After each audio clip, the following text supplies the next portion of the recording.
तो देखिए, जैसे कि मैं बता रहा था कि आज हम समझने वाले हैं हाइपोथेसिस टेस्टिंग, या जिसको आप कह सकते हैं test of hypothesis. Test of hypothesis,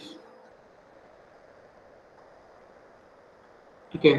मैं कहूँगा one of the most important part of research, ठीक है, most important topic for research students या सोशल रिसर्च कह सकता हूँ मैं। जो बच्चे अब आगे रिसर्च करेंगे, रिसर्च से रिलेटेड जो उनको काम करना है, स्टैटिस्टिकल रिसर्च में, जो आपकी सोशल साइंस में जो रिसर्च होती है, वहाँ जो टेस्ट अप्लाई होते हैं, वहाँ पर उनके लिए सबसे ज़्यादा इम्पोर्टेंट टॉपिक है बेसिक। तो इसको आप अच्छे से ज़रूर समझें। अब देखिए, इससे पहले कि मैं बात करूं कि टेस्ट का मतलब क्या है, हाइपोथेसिस का मतलब क्या है, ठीक है, हम थोड़ा सा पहले अलग हटकर चलते हैं। हम ये समझते हैं कि जब हम कोई सर्वे करते हैं, ठीक है, कोई सर्वे करते हैं, कोई एक तरह से कह लीजिए अनुसंधान करते हैं, ठीक है, तो वो किस तरह से होता है। दो तरह की स्टडी हो सकती है। एक हो सकता है सेंसस सर्वे, ठीक है, जिसे मान लीजिए पूरी पॉपुलेशन है, ठीक, ये पूरी पॉपुलेशन है। अब अगर आप चाहें तो इस पूरी की पूरी पॉपुलेशन के हर आइटम्स को आप जो है चेक करें और उसके बेस पर निष्कर्ष निकालें, ठीक है। आपने देखा होगा हर 10 साल बाद जो जनसंख्या से रिलेटेड जो सर्वे किया जाता है, इसको सेंसस सर्वे बोलते हैं, वो इसी बेस पर होता है, जहाँ हर घर पर डोर टू डोर जाकर वहां से डेटा कलेक्ट किया जाता है, पूछा जाता है कितने लोग रहते हैं, कितने लोग यहाँ सैलरीड हैं, कितने लोगों आपकी लगभग फैमिली इनकम कितनी है, कितने लेवल तक आपकी एजुकेशन है, ठीक है, एज ग्रुप क्या है, वो सब डिटेल्स सब आदमियों से हर एक मतलब कह लीजिए कि यूनिट से अलग अलग जाकर आप कलेक्ट करते हैं। वो पॉपुलेशन बेस्ड सर्वे हो गया, ठीक है। और एक तरीका और भी हो सकता है कि वहां से हम एक छोटा सैंपल ले लें और उसकी स्टडी कर लें, और उस सैंपल के बेस पर हम निष्कर्ष निकाल लें कि लगभग कुल मिलाकर ये पॉपुलेशन जो है, ये जो पूरे जो होल डेटा है, उनका लेवल क्या होगा। ये ठीक वैसे ही हो सकता है जैसे आपकी क्लास है। अब मैं एक तो ऐसा करूं, पूरी क्लास का मैं टेस्ट लूं, ठीक है, मान लीजिए आपकी क्लास में 60 स्टूडेंट्स है और मैं सभी 60 स्टूडेंट्स का टेस्ट लेता हूं और उसके बेस पर किसी निष्कर्ष पर पहुंचता हूं कि भाई कुल मिलाकर इस क्लास की परफॉर्मेंस स्टैटिस्टिक्स में क्या है, ठीक है। तो मैं एक तरह से पॉपुलेशन स्टडी कर रहा हूं, और वहीं पर अगर मैं रैंडमली आप में से 10 बच्चों को मैंने कहा कि भाई चलो आप 10 आ जाओ, आपका मैं टेस्ट लेकर देख लेता हूँ और आपके मार्क्स कितने आ रहे हैं, आप में से बच्चे कितने जो है बच्चे मेरे क्वेश्चंस का जवाब दे पा रहे हैं, ठीक है। तो वो जो स्टडी मैं कर रहा हूँ वो सैंपल बेस्ड स्टडी कर रहा हूँ। दोनों की अपनी अपनी इंपॉर्टेंस है और अपनी अपनी लिमिटेशन है। पॉपुलेशन में आप ये देखिए किसी भी तरह की गुंजाइश, किसी भी तरह के वेरिएशन की गुंजाइश नहीं होती, क्योंकि आप जब सभी आइटम्स से सभी से जाकर बात कर रहे हैं तो किसी तरह के पक्षपात की गुंजाइश नहीं है। जबकि यहाँ बायसनेस हो सकती है, पक्षपात हो सकता है। हो सकता है मैं जानबूझकर उन 10 बच्चों से क्वेश्चन पूछूं जिनसे मुझे उम्मीद है कि ये बड़ा अच्छा जवाब देंगे, रेगुलर क्लास में आते हैं, तो ये अपने आप ही एक अच्छा रिजल्ट देंगे और मैं उस रिजल्ट्स को पॉलिश करके दिखा दूंगा कि देखिए मेरी क्लास के बच्चे अच्छा परफॉर्म कर रहे हैं। वहीं दूसरी तरफ अगर मैं उसको अंडर परफॉर्मिंग दिखाना चाहता हूं, मैं जानबूझकर उन 10 बच्चों को छांट सकता हूं जो अंडर परफॉर्म करेंगे, मुझे ऐसा लगता है, ठीक है। तो यहाँ एक बायसनेस की गुंजाइश है, जबकि यहाँ बायसनेस की कोई गुंजाइश नहीं है। अपने डेली लाइफ में आपने देखा होगा बहुत सारे सर्वे हम अपने रूटीन लाइफ में करते हैं, ठीक है, जिनको आप सैंपल बेस्ड सर्वे कहते हैं, ठीक है। जैसे आपने अपना ब्लड टेस्ट करवाया होगा, तो ब्लड टेस्ट करवाने के लिए ऑब्वियसली जो डॉक्टर ने आपके शरीर से खून की कुछ बूंदे इंजेक्शन के जरिए निकाली होगी, उसको टेस्ट किया होगा और उसके बेस पर बता दिया होगा, क्योंकि आपकी पूरी बॉडी में ब्लड सर्कुलेशन एक जैसा है। अब ऐसा तो पॉसिबल नहीं है ना कि आपके शरीर से पूरा खून निकाला जाए, फिर उसकी स्टडी की जाए और फिर वो वापस चढ़ाया जाए, तब तक हो सकता है कि आप ही ना रहें, है ना। तो इसलिए बहुत सारी जगह ऐसी है जहां पर सैंपल सर्वे ही एकमात्र तरीका है, पॉपुलेशन सर्वे हम कर भी नहीं सकते हैं। ठीक है, इसी तरह से एक और एग्जाम्पल आपने पढ़ा होगा, एक पारंपरिक रूप से एग्जाम्पल दिया जाता है कि चावल पके या नहीं पके।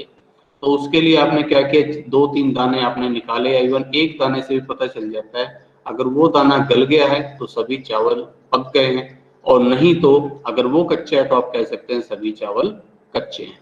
ठीक है, अब आप सभी चावलों को कुचल कर देखेंगे अलग अलग, तो तब तक फिर वो चावल ही खत्म हो लेंगे। या आपको कोई चीज टेस्ट करने के लिए बताई जाए और आप वो पूरी चीज खाने के बाद फिर बताएं कि वो कैसी बनी, तो उसका फिर कोई फायदा नहीं रहेगा। तो केवल एक चम्मच ही बता देने के लिए काफी है कि नमक या मसाला या मीठा उसमें ठीक है या नहीं। तो अपनी रूटीन लाइफ में हम ये सैंपल सर्वे लगातार करते रहते हैं, लेकिन एक फर्क है, ये जो चावल या ब्लड या आपके जो है और किसी स्वीट्स की मैं बात कर रहा हूं, उसमें एक मतलब कह लीजिए कि विशेषता रहती है कि वहां ऑल यूनिट्स आर सिमिलर, सभी इकाइयां एक जैसी होती है, मींस यूनिफॉर्मिटी ऑफ यूनिट्स, सब इकाइयां एक जैसी हैं, इसलिए वहां बड़ी आसानी से सैंपल सर्वे आप कर लेंगे और किसी तरह के किसी पक्षपात की गुंजाइश नहीं रहेगी। लेकिन जब सोशल सर्वे किया जाता है तो इवन आपके जो सगे भाई या बहन है वो भी बिल्कुल आपके जैसे नहीं मिलेंगे, उनमें भी कुछ ना कुछ फर्क मिलेगा ही मिलेगा। तो वहां जब आप सोशल सर्वे करते हैं तो हर आइटम आपको अलग अलग नेचर की मिल सकती है। ठीक है, अब कोई किसी तरह के नेचर की है, कोई किसी अलग ढंग के नेचर की है, कोई किसी अलग तरह के नेचर की है। तो अब इनमें से इन 60 में से इस पूरे 60 को, या मान लो 600 है तो पूरे 600 को रिप्रेजेंट करती हुई 50 यूनिट मुझे लेनी है, तो उसको सेलेक्ट करना थोड़ा सा मुश्किल हो जाता है। ठीक है ना। तो ये जो सोशल सर्वे जो है उसमें मुख्य रूप से ये समस्या आती है। अभी सर्वे करते कैसे हैं इस पर तो कभी हम फिर बात करेंगे कि ये जो सैंपलिंग डेटा किस तरह से कलेक्ट किए जाते हैं, तो वो सैंपलिंग की अलग अलग टेक्निक्स हैं, उसमें अभी हम नहीं जाएंगे। अगर वहां जाते हैं तो टॉपिक काफी लंबा बन जाता है, तो वहां हम अभी नहीं जा रहे, उसको स्किप कर रहे हैं। बाकी मैं जो इसका एक फाउंडेशन बनाना चाह रहा हूँ, जो आप इसकी एक भूमिका बनाना चाह रहा हूँ, ये टेस्ट ऑफ हाइपोथेसिस में हम लोग करने क्या वाले हैं, तो वो मैं थोड़ा सा आपको समझाना चाह रहा हूँ। ठीक है, अच्छा, पॉपुलेशन और सैंपल सर्वे में जब हम एक बात करते हैं तो एक चीज आती है जिसको हम बोलते हैं सैंपलिंग एरर। सैंपलिंग एरर और एक होती है नॉन सैंपलिंग एरर। कई बार 1-2 नंबर का क्वेश्चन भी पूछा जाता है इस पर। सैंपलिंग एरर और नॉन सैंपलिंग एरर, अब ये है क्या, जरा पहले थोड़ा सा इसको समझिए। अब मैं वापस अपने एग्जाम्पल पर आता हूं। मैंने कहा भाई मैं अपनी क्लास के बच्चों का ही सर्वे कर लेता हूं। तो मैंने क्या किया, 60 स्टूडेंट्स की जो मेरी क्लास है उसमें से मैंने कहा कि भाई ये 10 बच्चे मैंने सेलेक्ट कर लिए। ठीक है, और उन 10 बच्चों का मैंने टेस्ट लिया, उन 10 बच्चों के टेस्ट के बेस पर जो मार्क्स आए वो मान लीजिए 65% आए। ठीक है, अब मैं देखना चाह रहा हूँ कि भाई मैंने जो जो सैंपल सेलेक्ट किया था, क्या ये मेरी पॉपुलेशन जो पूरी क्लास है उसको सही ढंग से रिप्रेजेंट कर रहा है कि नहीं कर रहा है। कहीं ऐसा तो नहीं कि मैंने जानबूझकर 10 बच्चे वो फर्स्ट डिवीजन वाले ही उठा लिए हों, या जानबूझकर 10 बच्चे वो ले लिए हों जो सबसे इनमें कमजोर पड़ते हैं, बाकी बच्चे तो बल्कि मेरिट वाले थे। कहीं ऐसा तो नहीं कर रही है मैंने। तो इस पूरी क्लास का ओवरऑल, अगर इस पूरी क्लास का अगर मैं टेस्ट लेता तो ओवरऑल रिजल्ट क्या आता। ध्यान से समझना मेरी बात को जो मैं कहना चाह रहा हूं। अगर पूरी क्लास का मैं टेस्ट लेता तो इनके मार्क्स ऑन एन एवरेज कितने आते। ठीक है, तो मैंने कहा चलो भाई करके देखते हैं एक बार कि मेरा सैंपल सही है या नहीं। इसके लिए मैंने क्या किया, मैंने पूरी क्लास को बुलाया और पूरी क्लास का टेस्ट लेकर देखा। और उनके एवरेज मार्क्स आ गए मान लीजिए 64%। अब मैं आपसे पूछता हूं कि भाई मुझे बताओ कि मेरा जो सैंपल मैंने लिया था वो सैंपल सही है या नहीं, क्या वो सैंपल पॉपुलेशन को सही ढंग से प्रेजेंट कर रहा है या नहीं कर रहा है। अब देखने को तो 1% का डिफरेंस आ रहा है। अब आप कहेंगे देखिए सर इसमें तो 1% का डिफरेंस है, तो शायद मैं यही कहूँ कि अरे 1% का माइनस आई तो डिफरेंस है, इतना तो चल जाएगा। 64 आ गया तो भी ठीक है, 66 आ गया तो भी ठीक है, यानी कि जो मैंने सैंपल लिया वो सैंपल लगभग लगभग ठीक है। मतलब ये जो गलती है, ये जो वेरिएशन है पॉपुलेशन के मुकाबले, ये इतना कम है कि हम इसको इग्नोर कर सकते हैं। इग्नोर क्यों कर सकते हैं? क्योंकि देखो भाई, एक तो पूरे 60 बच्चों की स्टडी हो, एक केवल 10 की हो, तो थोड़ा बहुत तो वेरिएशन, थोड़ा बहुत डिफरेंस तो आना लाजमी है। अब हो सकता है इन 10 बच्चों के 65 आए, अगले 10 बच्चों का सैंपल लो तो 66 बैठ जाए, अगले 10 बच्चों का लो तो हो सकता है 63 बैठ जाए, अगले 10 बच्चों का 64% बैठ जाए। तो लगभग लगभग जब इनकी एवरेज होगी तो सारी एवरेज लगभग वो 64% के आसपास ही हो जाएगी। तो मतलब मैं अपनी पॉपुलेशन वाले रिजल्ट के नजदीक हूँ। मैं रिपीट कर रहा हूँ, मैं अपने पॉपुलेशन वाले रिजल्ट के नजदीक हूँ। जो मैंने सैंपल ड्राइव किया, जो सैंपल मैंने लिया, जिसके बेस पर मैंने स्टडी की, अगर मैं पूरी पॉपुलेशन के बेस पर भी स्टडी करता तब भी कमोबेश रिजल्ट वही आता। तो जो माइनर सा जो वेरिएशन है that is called sampling error या सैंपलिंग वेरिएशन। ठीक है, तो जब हम सैंपल बेस्ड स्टडी करते हैं तो ये अलाउड माना जाता है, भाई इतना तो चलेगा ही चलेगा, ये अलाउड है। अब लेकिन नॉन सैंपलिंग एरर क्या हो जाती है? वो एरर जिसका सैंपल से कोई लेना देना नहीं है। आपने जानबूझकर जो सैंपल ड्रॉ किया वहीं पर ही आपने बायसनेस दिखाई। आपने एवरेज निकालने के लिए जो ट्रिक है, जो टेक्निक है, वही आपने गलत लगाई, फॉर्मूला ही गलत कर दिया, डेटा ही गलत ले लिया। तो अब जो एरर आएगी उसे हम नॉन सैंपलिंग एरर बोलते हैं।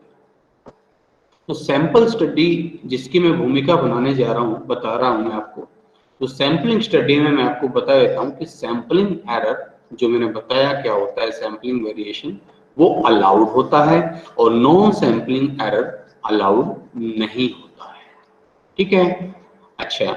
और दूसरा इसका जो यूज है वो ये भी है कि मैं जो है, ये जो मैंने क्लास का जो टेस्ट लिया, इनके 65% मार्क्स आए और उसके बेस पर मैं कहूँ कि क्लास के मार्क्स कितने आए। ठीक है, बल्कि मैं और थोड़ा सा प्रैक्टिकल एग्जांपल से बात करता हूँ। जैसे ही जब इलेक्शंस होते हैं, ठीक है, उसके तुरंत बाद, इलेक्शन के दूसरे तीसरे दिन बाद ही आपने एक चीज देखी होगी, एग्जिट पोल आपने देखे होंगे।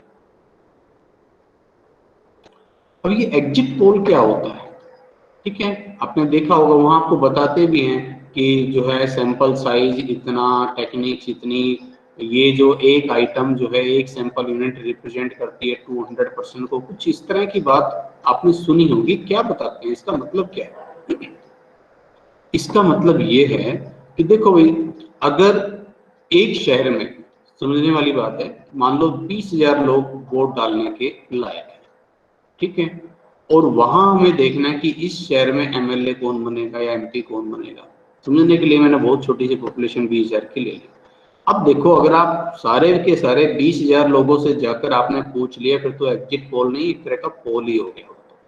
ठीक है, तो ये लोग क्या करते हैं, ये जो एजेंसीज हैं ये क्या करती है, ये रैंडमली वहां से कुछ लोगों को सेलेक्ट कर लेती है। मान लो जैसे मैंने कहा कि 500 लोगों का डेटा ले लिया, मिक्सचर, ठीक है, अलग अलग मोहल्ले, अलग अलग एरिया के लोगों से उन्होंने रैंडमली पूछताछ की और पूछा, बताया कि भाई आपने वोट किसको दिया, बताइए, हम इसको कॉन्फिडेंशियल रखेंगे ताकि हम अपना सर्वे बता सकें कि हम सर्वे करने जा रहे हैं, ये वो, उस तरह से वो बता देंगे।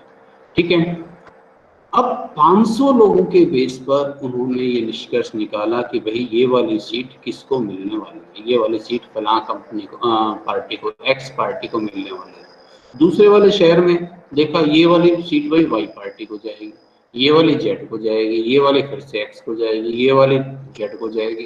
तो इस तरह से करके आपने ये निकाल दिया कि हाँ भाई, कुल मिलाकर हमने कहा कि 50 से 60 सीट लगभग इसको मिल सकती है। हमने कहा भाई 150 से 200 सीट फला पार्टी को मिल सकती है, इस तरह का कुछ इस तरह वेरिएशन। ये 150 से 200 तो खैर मैंने बहुत ज्यादा बोल दिया, तो 150 से 155 जैसे बोल दिया कि ये सीट इनको मिल सकती है। ठीक है, 50 से चलो 55 कर देता हूँ, इतनी सीट लगभग इस पार्टी को जा सकती है। इस तरह का आपने देखा होगा। और जब एक्चुअल नतीजे आए हों और आपने देखा होगा कि अगर इस पार्टी को लगभग मान लो 52 सीट मिल जाती है या 49 सीट मिल जाती है या मान लो 57 मिल जाती है, तो कहेंगे देखिए हमारा सर्वे कितना अच्छा था, हमने बिल्कुल एक्यूरेट सर्वे दिया, हमने जो बताया लगभग उतना ही इनको मिला। क्या कर रहे हैं हम लोग? हम ये कर रहे हैं कि पूरी पॉपुलेशन की स्टडी करने से पहले ही सिर्फ एक सैंपल लिया और उस सैंपल के बेस पर एस्टिमेट कर रहे हैं, किसके लिए? पॉपुलेशन के लिए। We are estimating the value of population on the basis of, यहाँ वैल्यू की जगह हम पैरामीटर लिखेंगे, बट मैं अभी बाद में आऊंगा उस पर, अभी मैं उस पर डिस्कस करना नहीं चाह रहा। ठीक है, estimating the value of population on the basis of sample. तो मैंने कहा भी देखो, मैंने जो सैंपल लिया है, सैंपल के बेस पर मार्क्स आ रहे हैं 55%। इन 10 बच्चों के मार्क्स जो मैंने टेस्ट लिया, इनके मार्क्स आ रहे हैं 65%। और इस बेस पर मैं कहना चाह रहा हूँ कि जो 100 बच्चों की मेरी क्लास है, उनके मार्क्स लगभग किस रेंज में आएंगे? मैंने कहा जी 64 से 66% के बीच में लगभग आ सकते हैं। ठीक है, तो जब सैंपल के बेस पर पॉपुलेशन के बारे में एस्टिमेट किया जाता है तो इसको बोलते हैं इन्फरेंशियल स्टैटिस्टिक्स।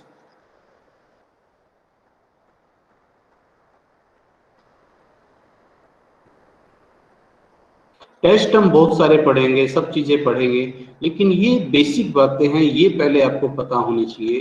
ठीक है, कि हम करने क्या वाले हैं आखिर इस चैप्टर में। इन्फ्रेंशियल स्टैटिस्टिक्स बोलते हैं इसको। ठीक है, तो यहाँ इस चैप्टर में हम लोग दो काम करने वाले हैं मुख्य रूप से। इस पूरा जो चैप्टर जो हम आगे पढ़ेंगे, एक तो हम इन्फ्रेंशियल स्टैटिस्टिक्स को लेंगे और एक हम टेस्ट लगाएंगे। टेस्ट टेस्ट का मतलब सिंपली ये हम ये करेंगे कि हम ये चेक करेंगे कि whether the value of, value के बजाय रिजल्ट लिख देता हूं, बाकी मैं अभी इसको बदलने वाला हूं इन टर्म्स को। Whether the results of sample is significantly, her word का मीनिंग है significantly differ from the population और अदर सैंपल। अगर आप मेरे साथ लिख सकें तो बहुत अच्छी बात है। ठीक है, टेस्ट में हम लोग क्या करेंगे? टेस्ट का मतलब whether the results of sample is significantly differ from the population और अदर सैंपल। ये दो काम हम करने वाले हैं। इन्फ्रेंशियल स्टैटिस्टिक्स में हम क्या करेंगे? हमारे पास सैंपल होगा और सैंपल के बेस पर पॉपुलेशन की वैल्यू को हम एस्टिमेट करेंगे कि लगभग कितनी हो सकती है।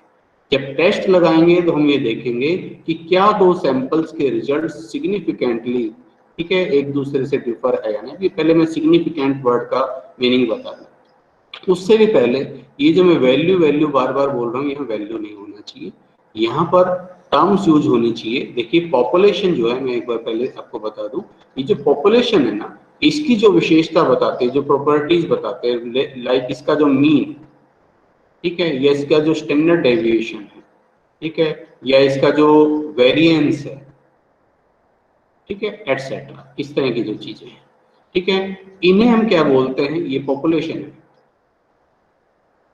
इन सब को हम बोलते हैं भैया पैरामीटर। पैरामीटर पैरामीटर्स प्राचल बोलते हैं हिंदी में, प्राचल। और इनको डिनोट किससे करते हैं? इनको डिनोट करते हैं ग्रीक लेटर से, ग्रीक वर्ड्स। ठीक है, लाइक मीन के लिए हम यूज करने वाले हैं ये वाला साइन, म्यू। जब हमारी पॉपुलेशन का मीन होगा तो हम म्यू, ठीक है, म्यू कैसे लिखा जाएगा? ये लाइन लगाइए, उसके साथ यू लिख दीजिए, इसे बोला जाएगा म्यू। ठीक है, स्टैंडर्ड डेविएशन के लिए सिग्मा, आधे न जैसा निशान सिग्मा। वेरिएंस के लिए ये सिग्मा का स्क्वायर। ठीक है, और जब सैंपल हमारे पास होगा, ठीक है, ये है सैंपल, इनकी जो प्रॉपर्टीज बता रहे हैं, लाइक मीन है इसका, लाइक इसका स्टैंडर्ड डेविएशन है या इसका वेरिएंस है, इनको हम डिनोट करते हैं रोमन लेटर से। जैसे इसके मीन को डिनोट किया जाएगा एक्स बार, स्टैंडर्ड डेविएशन के लिए हम यूज करेंगे एस, ठीक है, वेरिएंस के लिए यूज करेंगे एस स्क्वायर।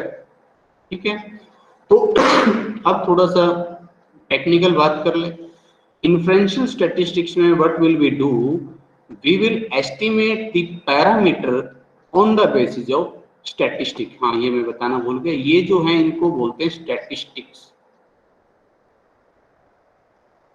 सैंपल का मीन, स्टैंडर्ड डेविएशन, वेरिएंस वगैरह, इनको बोलते हैं स्टैटिस्टिक्स, सांख्यिकी। इसी के नाम पर इस सब्जेक्ट का नाम स्टैटिस्टिक्स पड़ा है, इसको स्टैटिस्टिक्स इसीलिए कहा जाने लगा है कि हम सैंपल बेस्ड ये वैल्यूज है इन्हीं को स्टडी करते हैं। पॉपुलेशन की तो आपको पता है बड़ी लिमिटेड सी स्टडी होती है, तो इसी के बेस पर तो इसको स्टैटिस्टिक्स बोलते हैं। तो these are statistics and these are parameters, sorry मैं पैरामीटर बोल रहा हूँ बार बार, पैरामीटर्स। ठीक है, दीज आर पैरामीटर्स। तो जो इन्फ्रेंशियल स्टैटिस्टिक्स में what will we do, we will estimate parameters on the basis of statistics. जो सैंपल की वैल्यूज है उसके बेस पर पॉपुलेशन की वैल्यू को हम समझेंगे। ठीक है, और टेस्ट में हम लोग क्या करेंगे, टेस्ट में भैया हम करेंगे कि हम देखेंगे कि क्या दो सैंपल या सैंपल और पॉपुलेशन के रिजल्ट स्टैटिस्टिकली सिग्निफिकेंट है या नहीं। तो पहले तो इस सिग्निफिकेंट का मतलब समझ लो। ये स्टैटिस्टिकल सिग्निफिकेंट का मतलब क्या है, क्योंकि हम बार बार इन टर्म्स को यूज करने वाले हैं आगे। तो आज ये बेसिक कंसेप्ट्स हैं, नेक्स्ट लेक्चर में भी अभी हम पहले बेसिक कंसेप्ट्स ही पढ़ेंगे, उसके बाद हम टेस्ट पर जाएंगे। इनको अगर आप अच्छे से समझ लेते हो तो आगे का काम समझना आपके लिए बड़ा आसान हो जाएगा। इस सिग्निफिकेंट का मतलब क्या है, अब जरा ऐसे समझो। मान लीजिए मैं किसी दुकान पर गया, कोयले की दुकान, कोल डिपो पर मैं गया, ठीक है, और मैंने कहा कि भैया एक काम करो, मुझे 500 केजी कोयला चाहिए, 500 किलोग्राम कोयला चाहिए, चलो 100 किलोग्राम कोयला चाहिए, मैं ये कह देता हूँ 100 किलोग्राम कोयला चाहिए, 1 क्विंटल कोयला दे दे। अब मान लो उसने कोयला उसको तोला और 100.5 केजी कर दिया या 99.5 केजी रह गया, थोड़ा सा कम रह गया, थोड़ा सा ज्यादा रह गया, आधा किलो 500 ग्राम का जो डिफरेंस उसने कर दिया, क्या मुझे इसके लिए बहुत ज्यादा चिंतित होना चाहिए? आप कहेंगे शायद नहीं, कितनी वैल्यू का है कोयला, कोई नहीं, 2 4 5 10 रुपए में कोई फर्क नहीं पड़ता। ठीक है, अब मैंने कहा कि भाई मैं एक अंगूठी बनवाना चाह रहा हूं और 10 ग्राम सोना, ठीक है, 10 ग्राम गोल्ड की मुझे अंगूठी चाहिए, और उसमें उसका वजन 9 पॉइंट जो है 95 ग्राम रह जाता है, मान लीजिए 0.05 ग्राम कम रह जाता है, ग्राम से भी आधा कम रह जाता है, क्या मुझे चिंतित होना चाहिए? अब मैं कहता हूँ यार यहाँ तो 500 ग्राम का फर्क था, यहाँ तो ओनली 0.05 का ही फर्क है, यहाँ तो बिल्कुल भी चिंता नहीं करनी चाहिए आपको। लेकिन आपको पता है कि नहीं, मुझे चिंता करनी चाहिए। तो अब मेरी बात आप समझ रहे होंगे कि जो सिग्निफिकेंट का मतलब ये है कि कब उस चीज को मैं बोलूं कि हाँ भाई ये वाकई एक दूसरे से सिग्निफिकेंटली अलग है, वाकई इसका फर्क पड़ेगा, वाकई ये फर्क महत्वपूर्ण है। सिग्निफिकेंट का मतलब कब ये फर्क महत्वपूर्ण है। ठीक है, जब वो फर्क महत्वपूर्ण होता है तो उसको हम नॉन सैंपलिंग एरर में ले लेते हैं, हम कहते हैं कि हाँ भाई वाकई इसका डिफरेंस आएगा। ठीक है, और जब हम बोलते हैं भाई इनसिग्निफिकेंट यार छोड़ो, इसमें कोई खास बड़ी बात नहीं है, तो we can ignore that difference. ठीक है, तो ये इन दोनों में फर्क है। अब क्वेश्चन ये है कि हु विल डिसाइड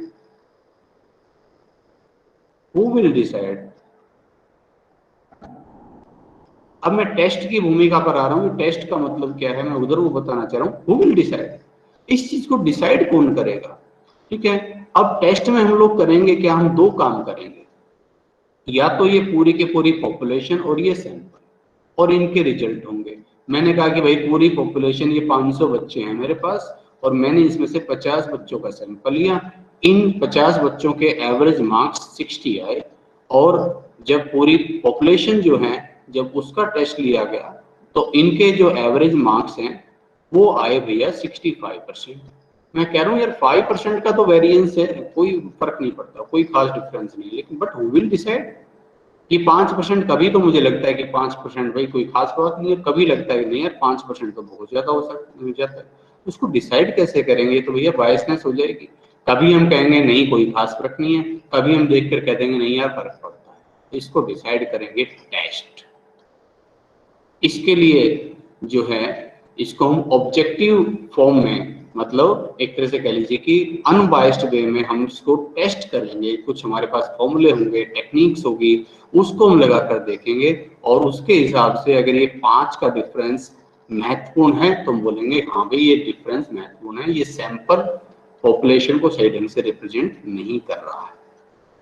और हम बोलेंगे अगर मान लीजिए हम हमारा जो टेस्ट कहता है भाई ये सिग्निफिकेंट नहीं है, तो हम बोलेंगे हाँ ठीक है, सैंपल और पॉपुलेशन के रिजल्ट्स लगभग कमोबेश वही है। तो एक तो सैंपल वर्सेस पॉपुलेशन की स्टडी होगी टेस्ट में, और दूसरी स्टडी होगी, अब जैसे आप लोग जो क्लास अटेंड कर रहे हैं उसमें कुछ बॉयज भी हैं और कुछ गर्ल्स भी हैं।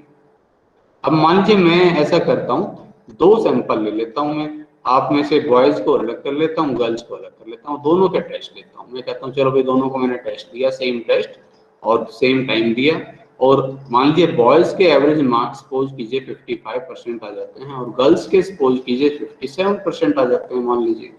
ठीक है, और इस बेस पर मैं इस निष्कर्ष पर जाना चाह रहा हूँ कि देखिए girls are more intelligent than boys, या उल्टा हो जाए, मान लो बॉयज के 58% आ रहे हो और गर्ल्स के 57% आ रहे हो, और मैं कहना चाहूँ देखिए boys are more intelligent than girls, but who will decide कि 55 और 57 में 2% का डिफरेंस है, क्या ये स्टैटिस्टिकली सिग्निफिकेंट है? अगर मेरे टेस्ट मुझे ये नतीजा देते हैं कि ये जो डिफरेंस है 2% ये स्टैटिस्टिकली सिग्निफिकेंट है, तो मैं दावे से कहूंगा कि girls are more intelligent than boys in this class. और अगर ये वाली सिचुएशन है और यहाँ पर अगर बॉयज और गर्ल्स के बीच में ये जो 1% मार्क्स का डिफरेंस है और ये स्टैटिस्टिकली सिग्निफिकेंट निकल आता है, तो मैं दावे से कहूंगा कि yes boys are more intelligent than girls. लेकिन अगर ये स्टैटिस्टिकली सिग्निफिकेंट नहीं आता है तो हम क्या कहेंगे? हम बोलेंगे कि भैया ये सैम्पलिंग वेरिएशन है, बाय चांस इस बार गर्ल्स के ज्यादा आ गए, अगली बार हो सकता है बॉयज के ज्यादा आ जाएंगे। तो ये तो सैम्पलिंग फ्लक्चुएशन है, ये कोई खास इसमें आपको निष्कर्ष पर जाने की जरूरत नहीं है। दोनों के मार्क्स कमोबेश बराबर हैं, so both are equally intelligent. ठीक है, इसका मतलब ये होता है टेस्ट। इस तरह के टेस्ट हम लगाएंगे। आई थिंक आपको बेसिक सिनेरियो समझ में आ गया होगा कि हम लोग करने क्या वाले हैं।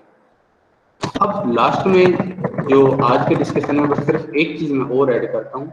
हमने लिखा हाइपोथेसिस, तो जरा इस हाइपोथेसिस का मीनिंग तो पता होना चाहिए। हाइपोथेसिस का मतलब होता है एक तरह से प्री अजम्पशन, ठीक है, या मान्यता। आपने कभी मैथमेटिक्स में थ्योरम पढ़ी होगी और आपने पढ़ा होगा, आपसे कहा गया कोई एक ट्रायंगल के जो तीनों कोण हैं उनका टोटल 180 डिग्री होता है, प्रूव करिए। तो आपने इस तरह से किया होगा, हम मान लेते हैं कि ट्रायंगल का जो टोटल है वो 180 नहीं होता, तो अगर ऐसा होता है तो ये ऐसा होता है, तो ये ऐसा होता है ये, और लास्ट में फिर हम एक ऐसी सिचुएशन पर पहुंच जाते हैं जो यूनिवर्सली ट्रुथ या फॉल्स होती है, और हम उसके बेस पर कहेंगे नहीं नहीं हमारी जो मान्यता थी वो गलत थी, इसका मतलब इनका जो टोटल है 180 ही होता है। तो जब रिसर्च शुरू करते हैं तो भैया उसको गाइड करने के लिए हमें कोई ना कोई तो एक गाइडिंग टूल्स चाहिए, तो वो हमारी रिसर्च की प्री एजम्पशन होती है।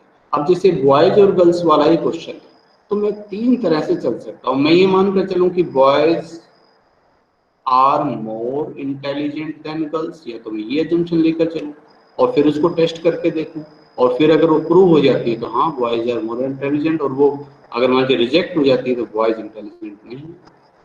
या मैं कहूँ girls are more intelligent than boys, या मैं ये मान्यता भी ले कर चल सकता हूँ। और तीसरी मान्यता मैं ले सकता हूँ कि बोथ आर इक्वली इंटेलिजेंट, कि दोनों ही बराबर इंटेलिजेंट है भाई, कोई खास फर्क नहीं है। ये तो सिर्फ सैंपलिंग वेरिएशन में तीसरी एजम्पशन ये मानकर चल सकता हूँ। इस बेस पर इस हाइपोथेसिस को दो कैटेगरी में बांटा जाता है। एक होती है नल हाइपोथेसिस।